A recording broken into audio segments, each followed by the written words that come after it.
Hello friends, today we are going to read a new story, a 1 minute story.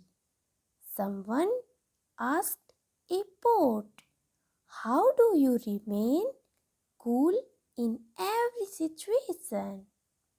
How is that possible? The boat answered, I just remind myself that I am made of mud and will return back of mud. Then why should I have pride and anger? Wow! What an answer the poet gave.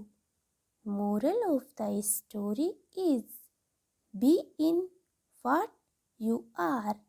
Thank you.